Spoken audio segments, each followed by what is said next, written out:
Assalamualaikum warahmatullahi wabarakatuh. Waalaikumsalam warahmatullahi wabarakatuh. Assalamualaikum warahmatullahi wabarakatuh. Selamat sore dan salam sejahtera untuk kita semua yang saya hormati, seluruh rekan-rekan klasikian dan juga para peserta diskusi psikologi Islam yang saya banggakan. Puji syukur kita panjatkan atas kehadiran Allah Subhanahu wa Ta'ala, karena atas limpahan dan rahmat dan karunia-Nya kita dapat dipertemukan dalam forum yang luar biasa ini, yaitu diskusi psikologi Islam yang sudah memasuki volume keempat dengan tema peran zikir, sholat, dan sabar sebagai coping strategi. Sebelumnya, di sini saya izin memperkenalkan diri. Nama saya Zaki Teguh-Setiadi. Saya adalah mahasiswa psikologi angkatan 2023 dari UIN Sunan Gunung Jati Bandung, yang insya Allah pada kesempatan sore hari ini akan memandu jalannya diskusi ini dari awal hingga akhir. Di sini saya juga mengucapkan terima kasih atas apresiasi dari teman-teman semua yang telah meluangkan waktunya untuk hadir dalam forum ini, yang dimana dilihat ya, ada beragam peserta yang tidak hanya berasal dari UIN Bandung saja, tetapi juga ada teman-teman mahasiswa lain dari univ-univ yang berbeda. Kalau nggak salah ada yang dari Unikom, lalu ada yang dari Unpar juga kalau nggak salah. Lalu ada mahasiswa dari Widya Tama juga. Selamat datang Akang Tete, selamat bergabung. Senang kali rasanya melihat antusiasme Anda semua pada sore hari ini. Terima kasih banyak. Oke. Hadirin sekalian, sebagaimana yang kita tahu, dalam kehidupan kita ini tidak pernah lepas dari berbagai ujian, tekanan, dan juga tantangan psikologis. Maka dari itu strategi coping atau mekanisme bertahan menjadi hal yang penting yang harus dimiliki oleh setiap individu. Sebagai seorang muslim, kita meyakini bahwa ajaran Islam menyediakan berbagai bentuk coping spiritual, yang antaranya tuh melalui zikir, sholat, dan juga sabar. Tapi bagaimana sih sebenarnya mekanisme ini bekerja secara psikologis, lalu sejauh mana efektivitasnya, dan juga bagaimana kita bisa menerapkannya dalam kehidupan sehari-hari. Nah, untuk itu pada kesempatan ini kita sudah kedatangan sosok yang sangat inspiratif, sosok yang mungkin sudah tidak asing lagi di kalangan mahasiswa psikologi angkatan 23 dari UIN Sunan Gunung Jati Bandung, dan tentunya sosok yang sangat kompeten dalam membahas tema ini, yaitu saudari kita semua ya, Afifah Nur Aini. Baik, tanpa menunggu lebih lama lagi, kepada Afifah Nur Aini, waktu dan layar saya persilakan. Silakan Teh Afifah. Baik, terima kasih Jaki. Oke, boleh kita mulai saja teman-teman. Untuk diskusi psikologi Islam kali ini kita akan membahas tentang peran zikir, sholat, dan juga sabar sebagai coping strategi. Boleh selanjutnya? Nah, apa sih coping strategi itu?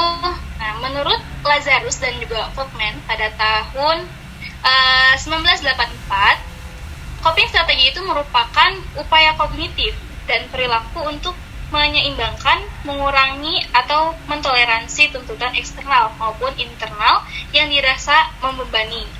Nah, menurut Yusuf juga pada 2004, strategi coping ini adalah upaya-upaya yang dilakukan individu untuk mengatasi, mengurangi, dan mentoleransi beban perasaan yang tercipta karena stres itu sendiri. Nah, dengan kata lain, coping strategi ini adalah segala bentuk usaha, baik secara mental maupun tindakan nyata yang dilakukan seseorang untuk mengelola stres, menyesuaikan diri dengan perubahan, serta mengatasi konflik atau masalah yang dihadapi seseorang itu. Baik, next.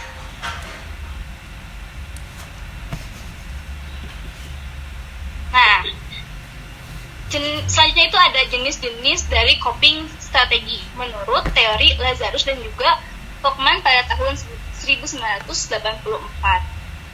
yang secara umum itu terbagi menjadi dua.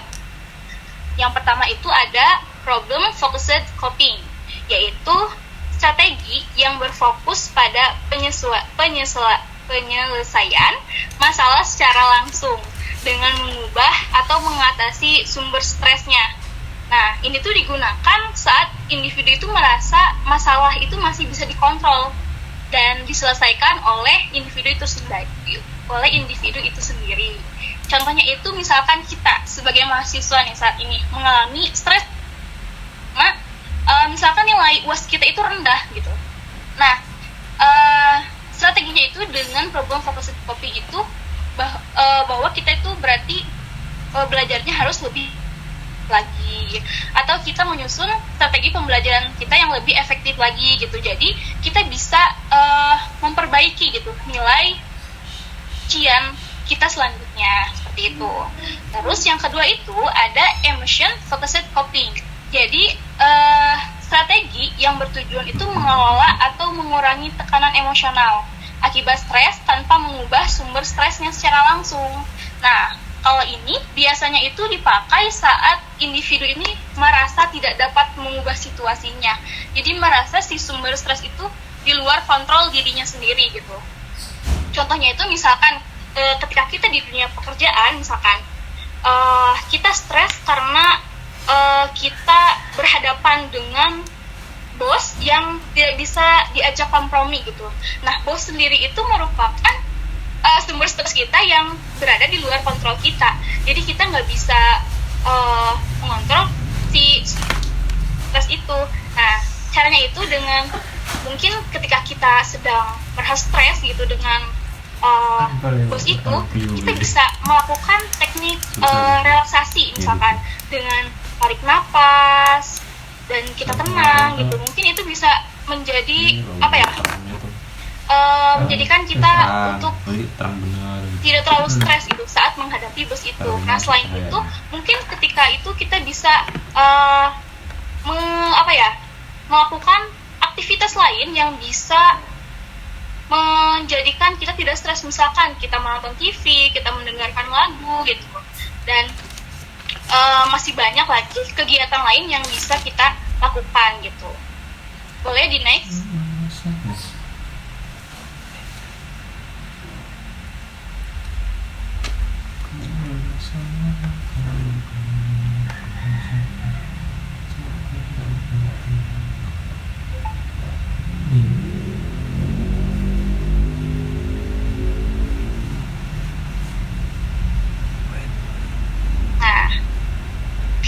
Selanjutnya itu, jadi dari dua jenis coping strategi yang tadi, itu beberapa penelitian juga ada yang menambahkannya. Yang pertama itu ada avoidant coping, yaitu di mana coping ini menghindari masalah dengan cara mengalihkan fokus atau menghindar dari stresornya.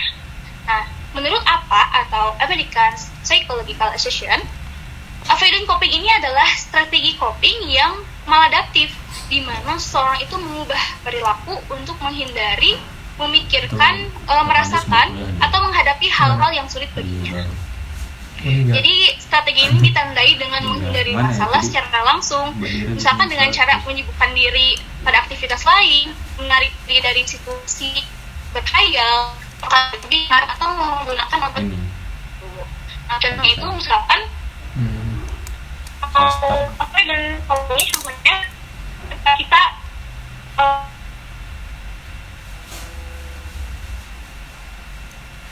tangan aku mumpang. Nice. Dan ini pasti sama berdaulung.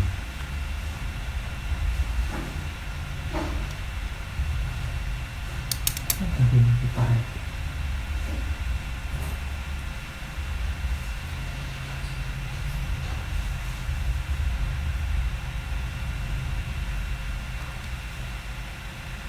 mau hadir untuk berkuliah, misalkan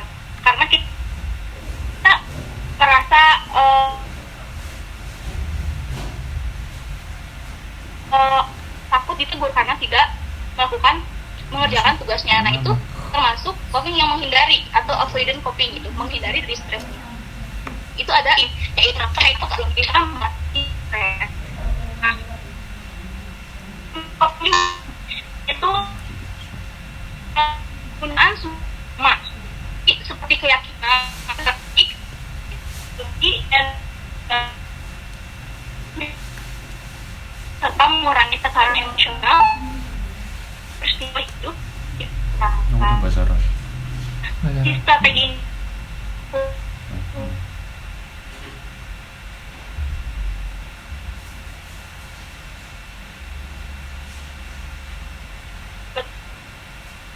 yang pertama itu positif Mantap.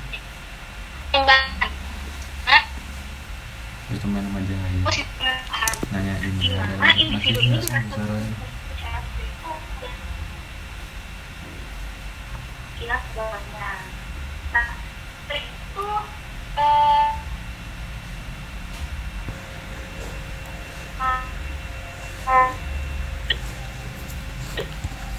dan depresi dan skripsi sudah nah itu kita masuk kita melihat ya dari rencana Allah gitu. Nah, contohnya misalkan kita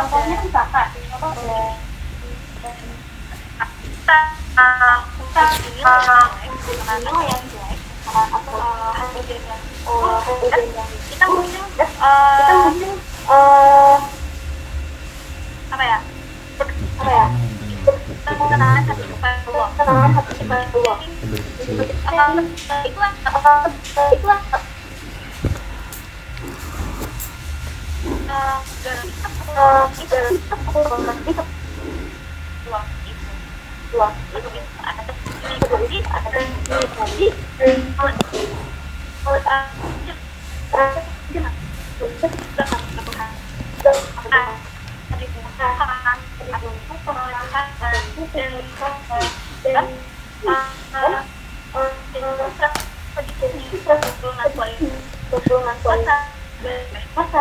ini tuh merupakan cara mengatasi stres atau masalah dengan yang itu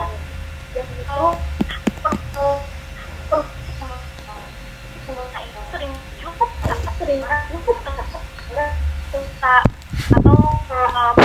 dalam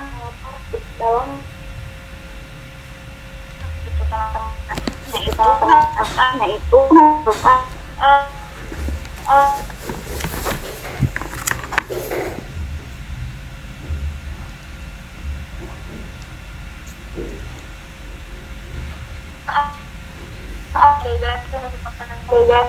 bagian dari kotak biru kepada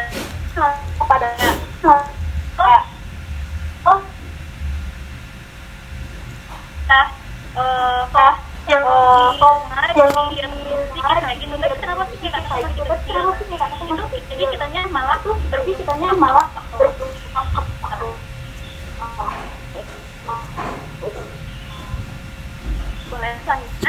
boleh selanjutnya coping dalam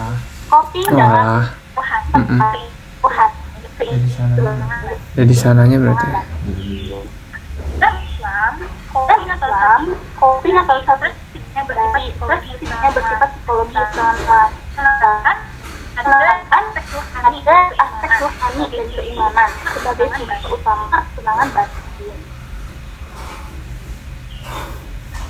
Pendekatan ini berakar pada keyakinan bahwa segala sesuatu terjadi atas izin dan ketetapan sehingga menghadapi masalah jadi kunci yang kuat menjadi kunci utama dalam meraih kesenangan jiwa.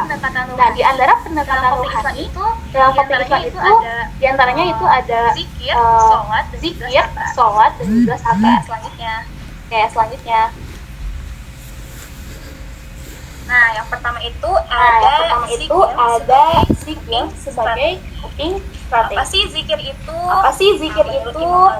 Menurut Imam Al-Ghazali, zikir adalah pengulangan kalimat-kalimat tertentu kepada Allah, ampun, dan juga pengakuan atas keagungannya, yang bertujuan untuk mendekatkan diri kepada Allah dan mengharapkan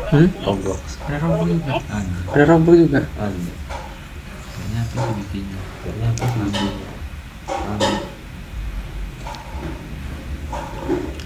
Oke, slide selanjutnya. Dampak zikir pada psikis yaitu membedakan sesuai dengan firman ayat yang artinya itu orang-orang yang beriman dan hati mereka menjadi tentram dengan mengingat Allah. Ingatlah hanya dengan mengingat Allah lah hati menjadi tentram. Zikir itu mampu menenangkan mengurangi stres dan bahkan depresi serta memperkuat kualitas hidup, menenangkan sistem syaraf dan juga pernapasan.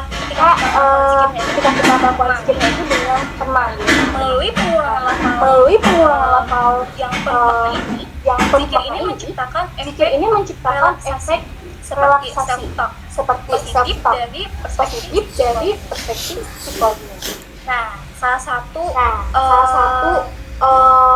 sakit mental yang banyak dialami oleh individu adalah penyebab dari depresi itu muncul karena berbagai faktor, dari trauma masa lalu, stres yang berkepanjangan, overthinking yang berulang-ulang. Nah, hal tersebut itu dapat diatasi dengan menggunakan dengan praktek zikir ini. Nah, pada penelitian yang dilakukan oleh Ufa dan kawan-kawannya pada tahun 2000, itu menunjukkan bahwa zikir itu dapat menurunkan kasih pada itu memberikan ketenangan dalam hati karena senantiasa mengingat Allah Lagi di luar dalam kali. setiap waktu merupakan salah satu cara untuk bisa mendekatkan diri kepada Allah. Mendekatkan diri kepada Allah, individu itu akan lebih yakin dengan kehendak yang Allah berikan. Sehingga si perasaan tergantikan oleh perasaan yakin berada dalam lindungan dan penjagaan Allah. Sehingga muncullah perasaan aman, kuat, percaya diri dan tenang. Gitu teman-teman. Boleh di next. Nah, jenis-jenis zikir yang pertama itu ada istighfar. Itu astagfirullah. Nah, itu tuh bisa meredakan rasa bersalah. Terus ada tasbih, takbir. Yang apa itu? Tasbih itu subhanallah, tahmid, alhamdulillah, dan Allahu akbar. Nah, itu menunjukkan rasa syukur kita. Terus ada zikir pagi dan petang. Nah, itu zikir ini bisa memproteksi mental harian kita. Boleh selanjutnya. Nah, selanjutnya itu ada sholat itu sebagai penting. Pengertian sholatnya itu merupakan ibadah yang dilakukan setiap orang muslim yang diawali oleh takbiratul ihram dan asyhadu an salam dengan cara dan ketentuan sebagaimana firman Quran surat Al-Baqarah ayat 45 yang artinya dan mohonlah pertolongan dengan sabar dan sholat. Sesungguhnya itu sungguh berat kecuali bagi orang-orang yang khusyuk. Nah, menegaskan bahwa sholat adalah solusi Allah yang Allah tawarkan untuk menghadapi tekanan. Nah, ketika seorang melaksanakan sholat dengan khusyuk, dia memasuki keadaan di mana jiwanya itu terhubung langsung dengan Allah Sang Pencipta. Nah, hal ini tuh memberikan rasa tenang yang tidak bisa ditemukan dalam hubungan duniawi. tengah segala kesibukan duniawi, hidup pikuk duniawi. Salat itu menjadi momen istimewa untuk meninggalkan urusan duniawi dan fokus menghadap Allah. Boleh di next. Nah, itu sini ada dampak sholat pada fisik maupun itu kita teman-teman. Yang pertama itu ada menenangkan hati melalui gerakan sholat. Gerakan dalam sholat itu seperti ruku dan sujud. Nah, itu tuh bukan hanya semata-mata bentuk ketaatan, tetapi juga salah satu gerakan yang menyehatkan tubuh kita, teman-teman. Nah, posisi sujud itu di mana kepala itu bersentuhan dengan tanah. Nah, itu tuh memberikan yang meredakan ketegangan otak, dan terus yang kedua ada melatih kesabaran dan konsentrasi. Dan konsentrasi sholat itu mengajarkan disiplin waktu dan khusyuk yang membantu seseorang itu fokus pada dan melupakan beban sementara waktu. Terus selanjutnya ada menjadi waktu rehat bagi kesibukan. Nah, di tengah kerja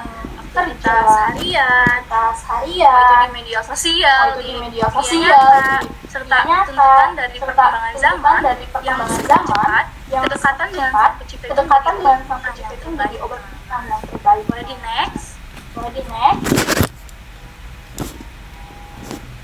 Nah, selanjutnya itu ada sabar sebagai coping strategi. Apa sih sabar itu? Bahasa. Sabar itu berarti menahan atau menghilangkan. Sabar itu adalah kemampuan menahan diri dari rasa marah, frustasi, dan keputusasaan dalam melakukan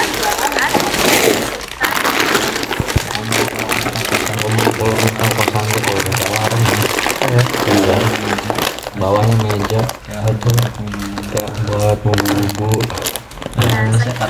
Ini atas itu kan kasih tali itu buat yang jemur. pertama sabar dalam melaksanakan ketaatan. Nah, ini tuh adalah kesabaran dalam menjalankan perintah Allah. Terasa berat gitu ya, secara fisik, mental ataupun contohnya itu seperti ketika kita sabar dalam menjalankan sholat, sabar dalam berpuasa, ataupun berpuasa, membayar zakat, berbuat kebaikan, kita berbuat kebaikan meski menghadapi kesulitan dan rasa malas. Ini ya, ini sabar dalam melakukan taatan kepada Allah. Nah, sabar di sini itu termasuk sabar yang sekiranya teman-teman kita taat kepada Allah, dia tidak sabar, laksanakan perintahnya. Selanjutnya itu ada sabar dalam menjauhi kesabaran untuk menahan diri dari perbuatan dosa, dan ini itu termasuk menahan hawa nafsu dan godaan yang dapat membawa kepada perbuatan yang dilarang. Sabar ini juga termasuk pilihan. Tentu bisa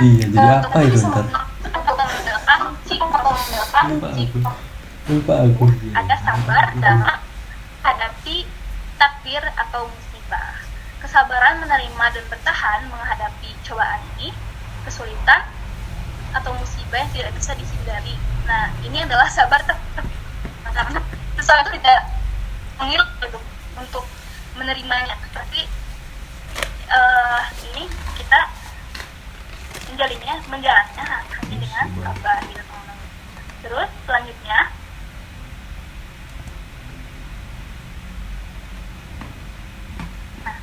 itu ada mekanisme sabar dalam menghadapi stres. Yang pertama itu ada coping yang berfokus pada emosi dan masalah. Sabar itu membantu mengelola emosi negatif seperti marah dan cemas. Nah, sekaligus mendorong individu untuk tetap aktif mencari solusi atau permasalahan yang dihadapi. Nah, ini tuh membuat sabar itu menjadi coping yang holistik, menggabungkan regulasi emosi dan tindakan adaptif. Jadi kalau sabar ini tuh ada coping emosinya sama coping masalahnya. Contohnya itu seperti kayak misalkan orang tua yang kehilangan pekerjaannya. Nah, coping emosinya itu mereka pasti harus gitu,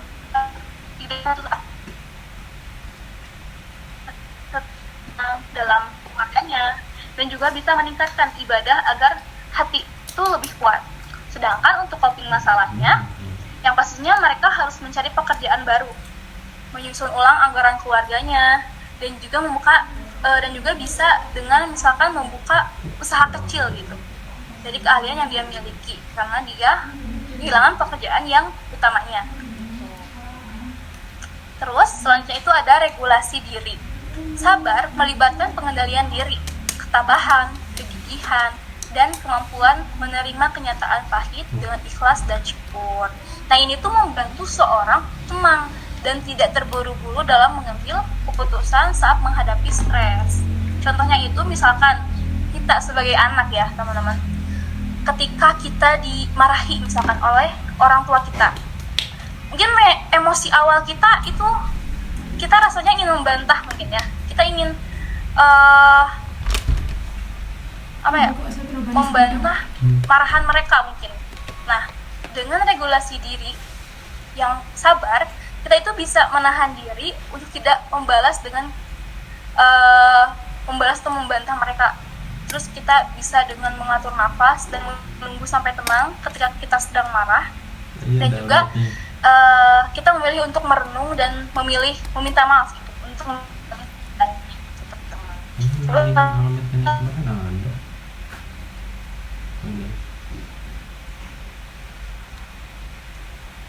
tahanan mental yang tinggi, mampu bangkit kegagalan dan siap menerima umpan balik hingga stres dapat dikelola dengan lebih baik.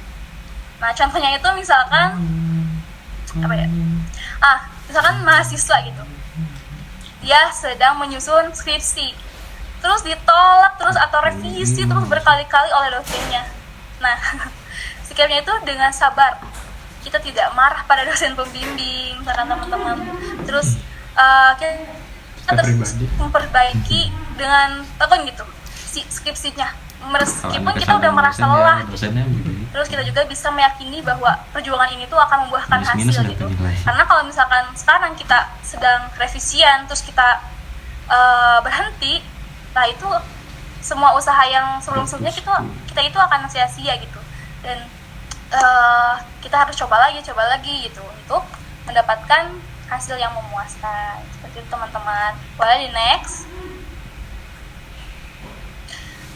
Alhamdulillahirrabbilalamin, sudah beres teman-teman diskusi hari ini. Mungkin ada yang bertanya atau misalkan membantah atau apapun, boleh saya kembalikan lagi kepada moderator.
Baik teman-teman, barangkali ada yang mau berdiskusi.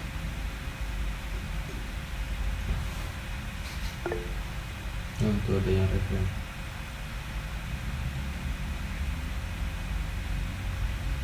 Apa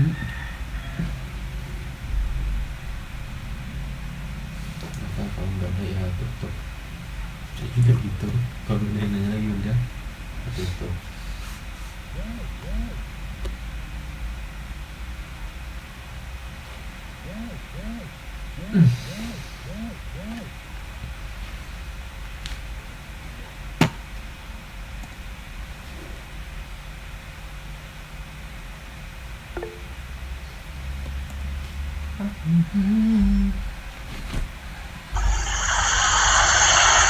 Cukup banyak ya.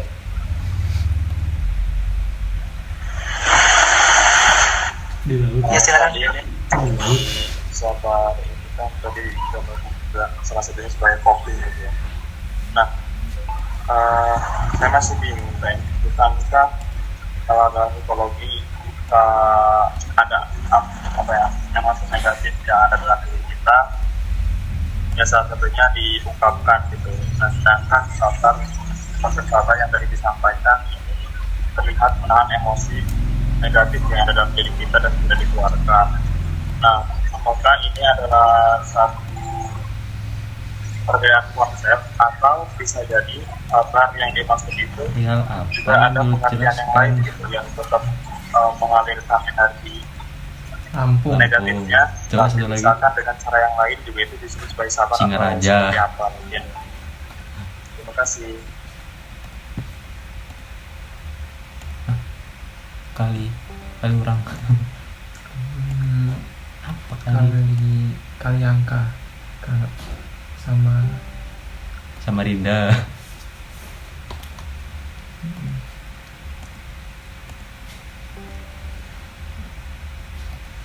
Jihad mana di sana nggak San masih. Oke, baik Syahdan, terima kasih pertanyaannya. Dan ini juga ada pertanyaan di kolom chat. Boleh teman-teman yang mau berdiskusi, menjawab ataupun memberikan pendapatnya, dipersilahkan. Apa ini?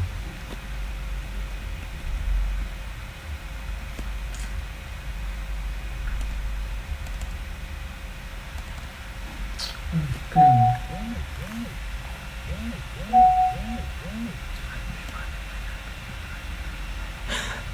Oh, yang tebak ini. Sapi kucing ayam.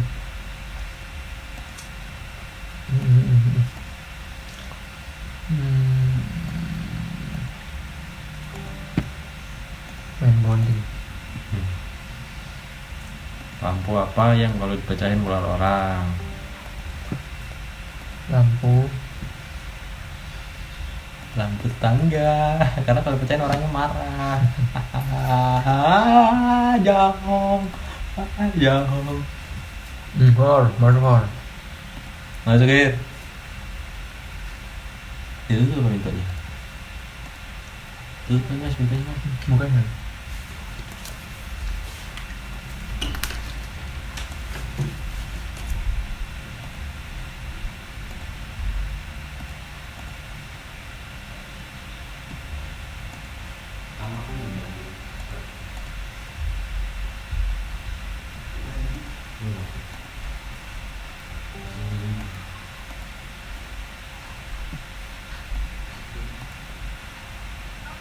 Saya izin mau bertanya nih, perkenalkan nama saya Muhammad Fahreja dari Universitas Widya Sama. Nah, saya izin bertanya, di sini kan coping strategi itu kan bisa apa ya, ibaratnya saya menghindari dari masalah dengan cara mendistraksi. Nah, apakah coping strategi ini juga bisa Gambar itu menjadi 4,5 sebuah solusi untuk mencegah dari adiksi, 4,30. misalkan kayak adiksi dari Damn. rokok segala macam kayak gitu, apakah bisa? Terima kasih. Baik, terima kasih. Kita tampung dulu ya teman-teman. Sini gua tampung.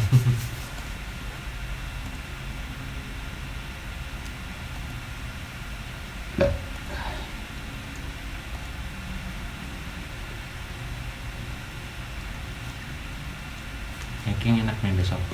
Mana? Yang kemarin itu, kebun itu. Nice. Oh iya. kan. Besok ada sama lo nggak sih yang ke kebun itu? Enggak ya Mas ya? Nembus 2. Enggak nih. Nembus 2.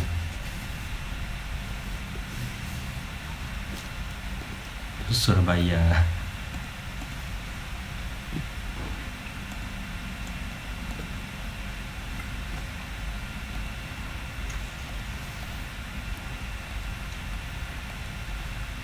Jambi terus enak B-nya coret. Apa sih ini jempol bumi? Kontrol 1. It's saying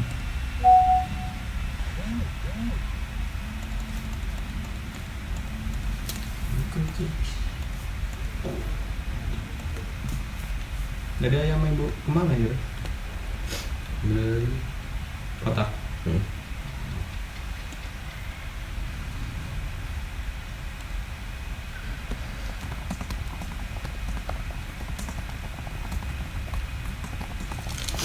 Iya, ini benangnya dulu yuk. mana? Ayo guys. Bentar ya Mas. Tarik ini lagi gitu.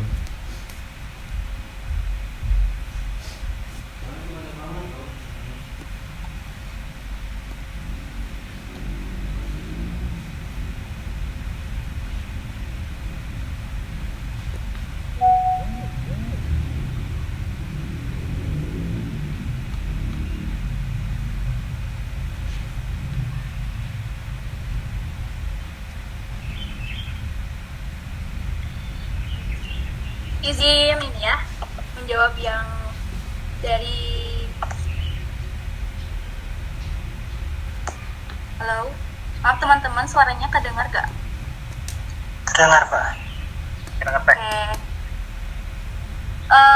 Izin menjawab yang dari ini ya, kolom chat, yang bagaimana sih cara membedakan antara tubuh yang butuh istirahat dan menghindari dari masalah ketika menggunakan media sosial atau bermain game di Avaden Coping. Nah mungkin kalau menurut aku sih kayak misalkan kalau kita sedang capek, misalkan ingin recharge energi dengan media sosial ataupun misalkan main game, itu masuknya ke butuh istirahat. Nah sedangkan untuk menghindari dari masalah itu, mungkin ketika kita lagi banyak tugas tapi kita kayak aku nggak mau lah, aku lagi gak mau mikirin tugas, aku maunya main game misalkan gitu. Tapi kalau misalkan kita lagi udah ngerjain tugas misalkan, terus kita butuh energi nih dengan main game, nah itu masuknya mungkin ke butuh istirahat. Mungkin seperti itu. Yang lain atau ada yang mau menanggapi ataupun berdiskusi, ayo silakan.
izin menjawab pertanyaan lagi teman-teman.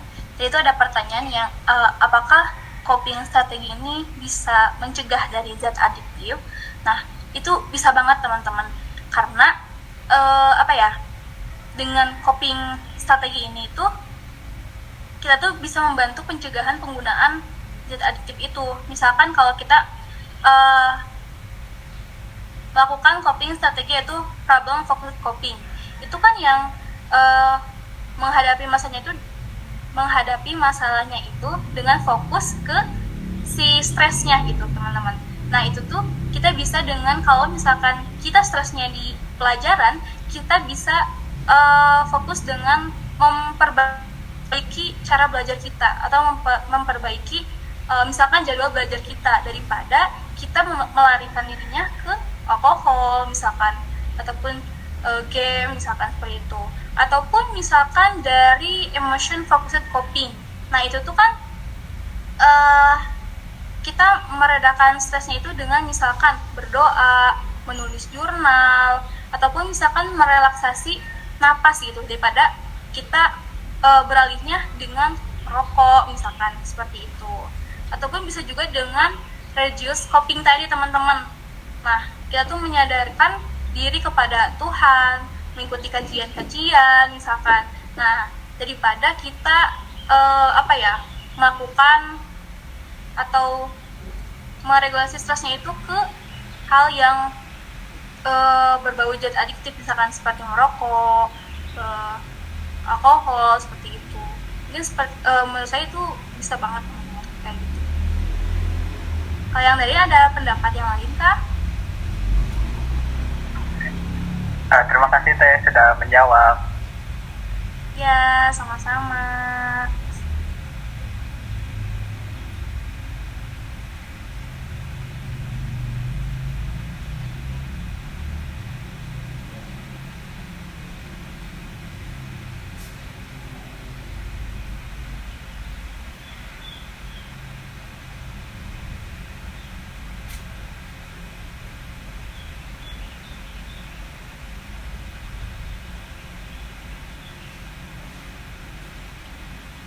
Jadi menambahkan bahwa coping stress itu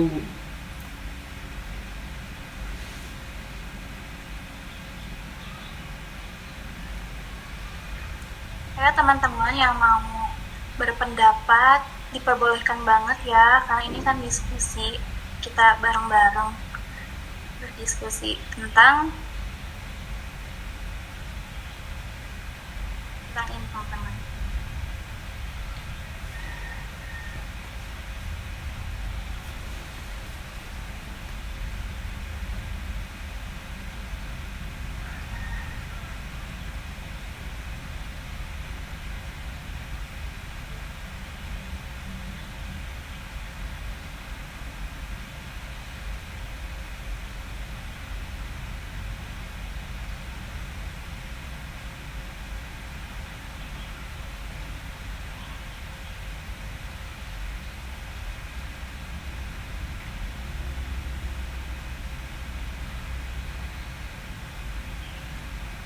sini.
Izin Teh.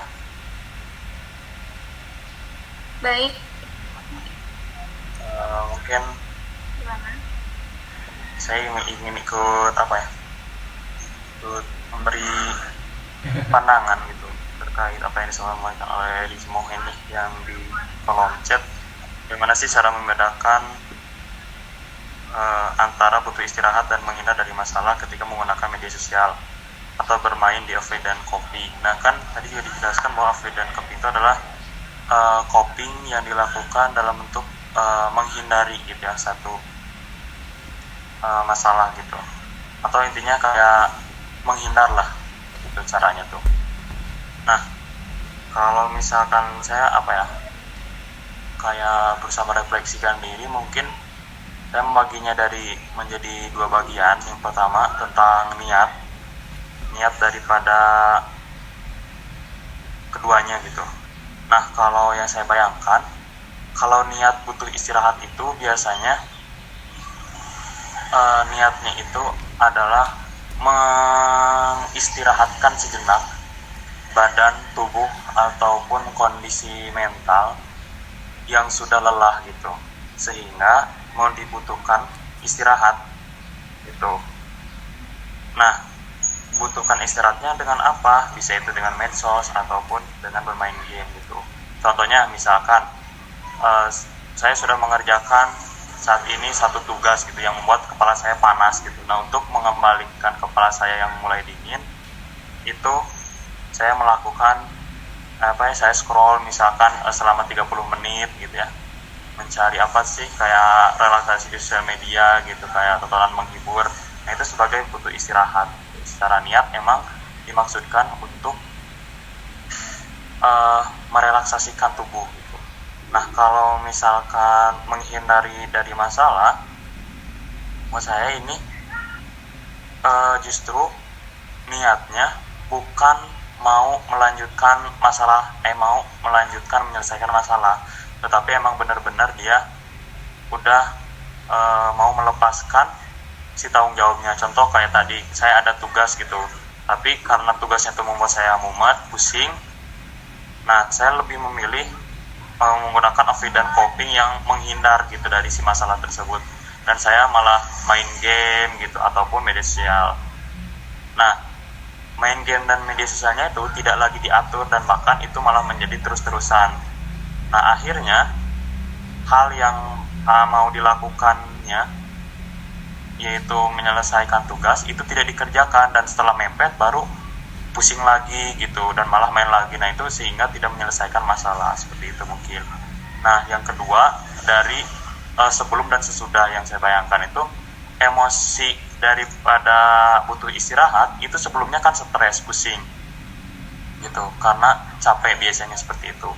Nah maka setelah melakukan istirahat, atau dengan kata lain di sini bermain game gitu setengah jam, kemudian melanjutkan lagi kembali, nah kondisi si pusingnya tuh udah tidak lagi, tapi menjadi seorang yang segar, seorang yang mulai sudah siap kembali melakukan aktivitas produktifnya seperti itu.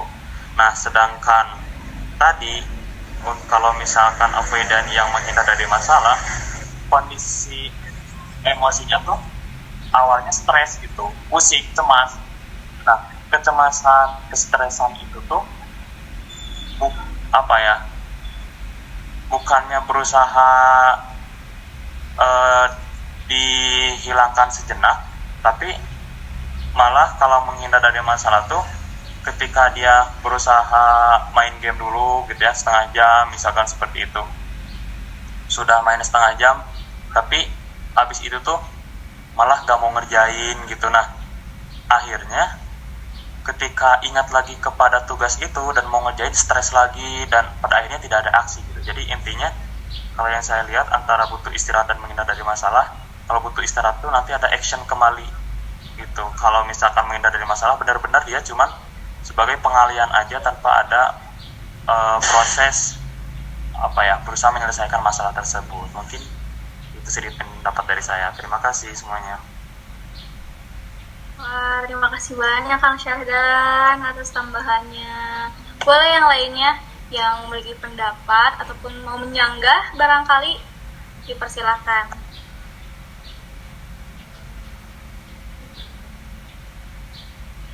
Tadi sebelumnya Kang Ahmad raise hand, ingin bertanya atau memberikan pendapat?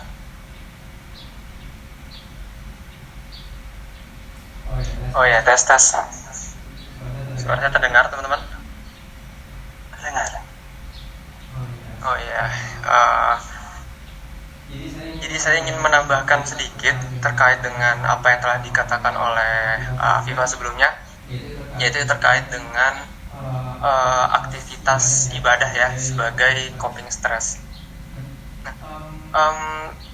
Saya pernah baca pas itu di PED dan juga teman-teman sekalian terkait dengan bagaimana korelasi antara zikir dan juga ibadah tersebut terhadap metabolisme tubuh.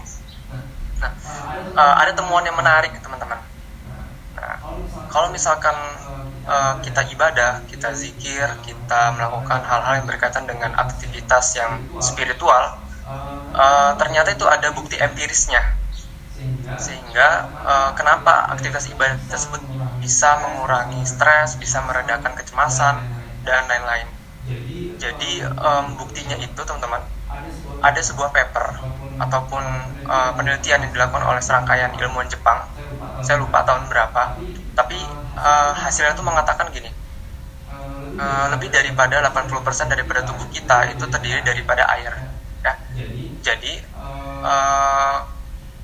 mereka melakukan eksperimen kalau misalkan air tersebut, ada beberapa air di sebuah tempat dibagi menjadi beberapa bagian, ada air 1, air 2, air 3, air 4. Kemudian masing-masing dari air tersebut akhirnya diuji cobakan.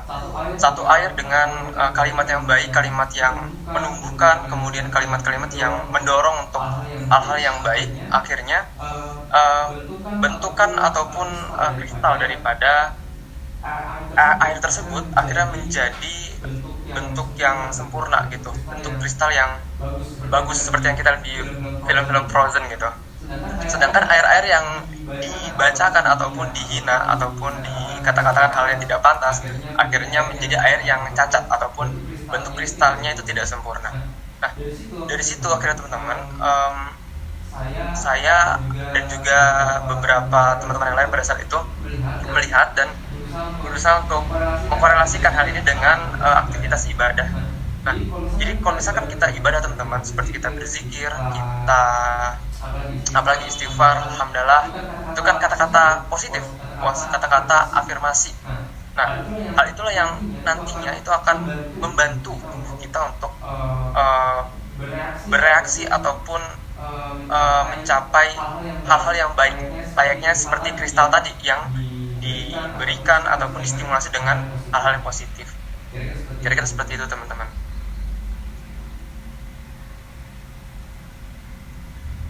Masya Allah, keren sekali ya teman-teman tambahannya.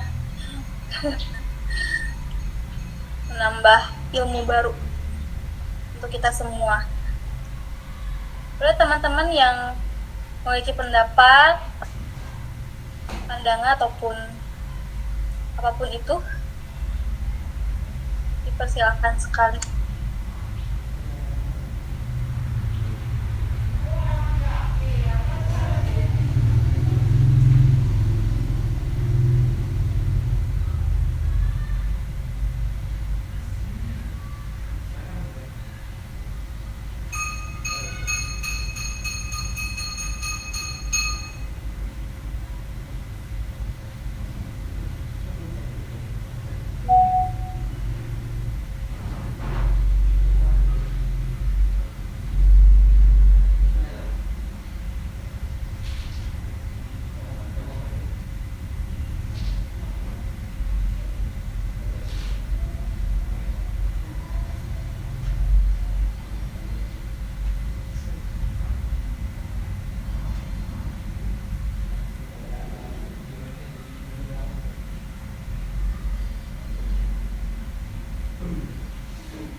Silakan, dan Terima kasih, mungkin sedikit teman-teman ya, sebagai pemantik juga karena waktunya juga sebentar lagi mau selesai dipsinya ini. Ada, saya ingin sedikit berbagi ilmu sebenarnya. Tadi juga nemu, kan kita juga sebagai umat Islam ya, kalau misalkan kita lihat ya, setiap nabi itu tidak pernah merasa kuat ketika dia dihadapi suatu bencana, tidak hadapi suatu masalah. Nah, bahkan salah satu cara yang selalu Nabi kita ajarkan adalah dengan berdoa. Nah, semoga aja berdoa ini menjadi salah satu coping bagi kita yang pada bagian emotion fokus coping mungkin ya, yang emang fokusnya tuh kepada emosi kita. Maksudnya seperti apa? Nah, doanya ini kadang yang ngebuat harusnya kita berpikir ini cara bagaimana para nabi itu, menurut saya kayak mengkatarsis gitu si emosi-emosi yang ada dalam dirinya. Makanya kalau misalkan kita lihat setiap nabi itu ketika berdoa sama Allah tuh melakukan coping lah hebatnya gitu ya.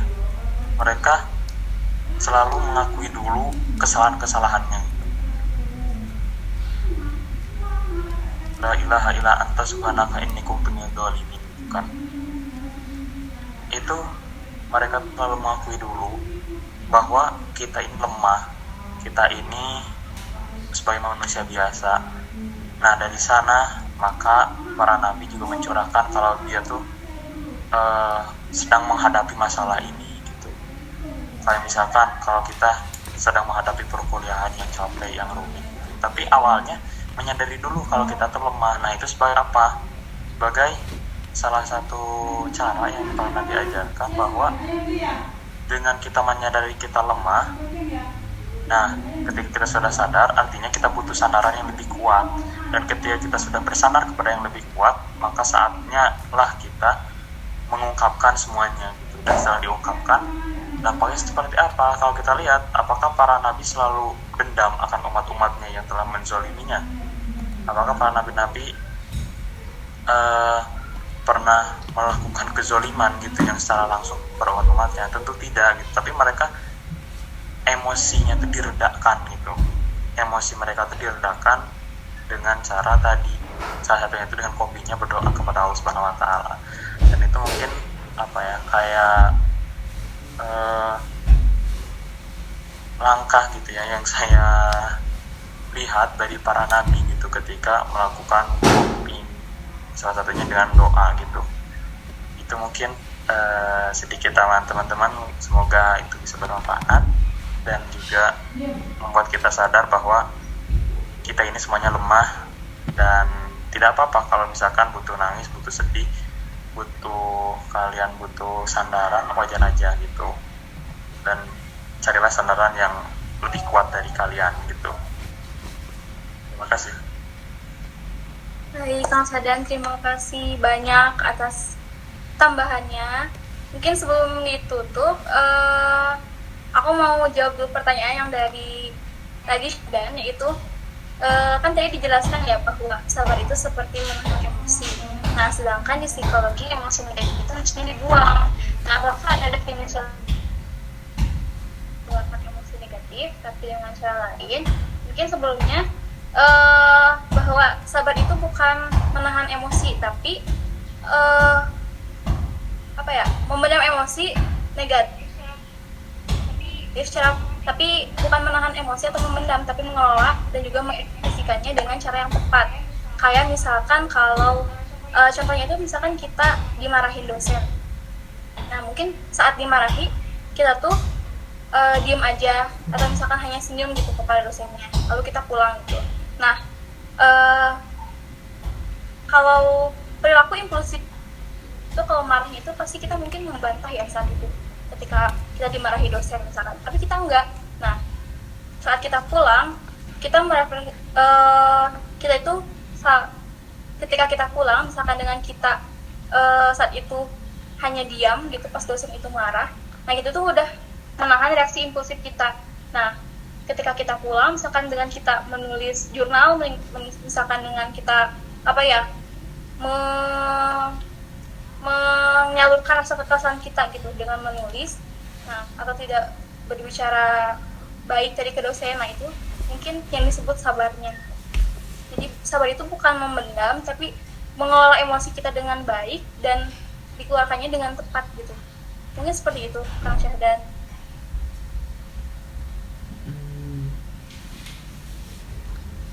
Gimana yang lain atau ada pendapat lain?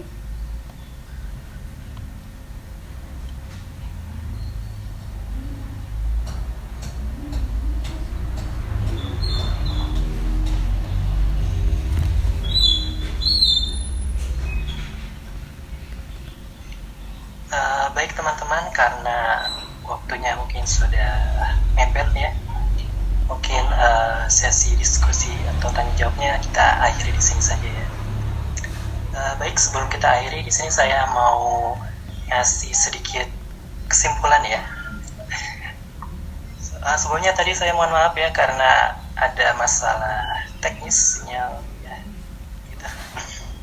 Oke, untuk kesimpulannya itu secara khusus kita di sini mendalami ya mengenai strategi coping dalam Islam, di mana berakar pada keyakinan bahwa segala sesuatu itu berasal dari Tuhan yang menyoroti pentingnya aspek rohani dan juga keimanan. Kita juga belajar bahwa zikir bukan hanya ibadah, melainkan strategi coping yang kuat. Dampak zikir pada psikis juga sangat signifikan, mampu menenangkan hati, membuat jiwa tentram, dan juga menenangkan sistem saraf. Lalu zikir juga mendekatkan individu kepada Allah, memberikan keyakinan dan rasa aman yang menenangkan hati. Selain itu, selain zikir, salat juga merupakan solusi yang Allah sediakan dalam hidup kita sebagai strategi coping, yang dimana salat memiliki kemampuan untuk menenangkan hati dan juga memberikan kedamaian batin. Lalu yang terakhir yaitu sabar menjadi kunci strategi coping yang vital, terutama saat menghadapi musibah. Konsep sabar sendiri melibatkan pengendalian diri atau regulasi diri yang dapat sangat membantu individu dalam menghadapi stres. Kesabaran juga memungkinkan kita untuk bangkit dari kegagalan dan tekanan, memberikan kekuatan untuk terus melangkah maju. Mungkin hanya itu saja yang dapat saya simpulkan. Untuk selanjutnya, jangan dulu pada keluar ya, karena kita akan ada sesi dokumentasi foto-foto dulu ya. Mungkin Boleh selanjutnya teman-teman. mungkin akan diambil alih oleh sesi ya. Oh ya. Boleh teman-teman yang bisa on cam, kita on cam dulu.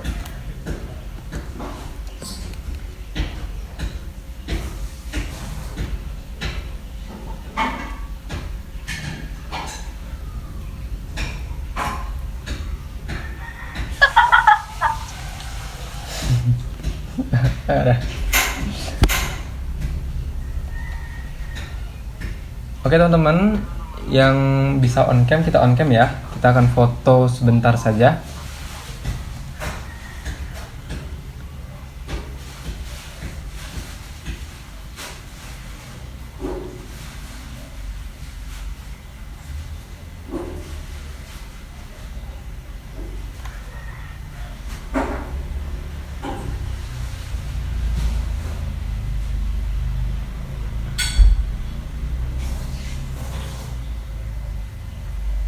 Oke, sudah ada Muhammad Fahreza, Raihana, Yazin, Syahdan, dan teman-teman sekalian. Siapa lagi nih yang belum nih? Ada Cindy, Mauriska, Akmal.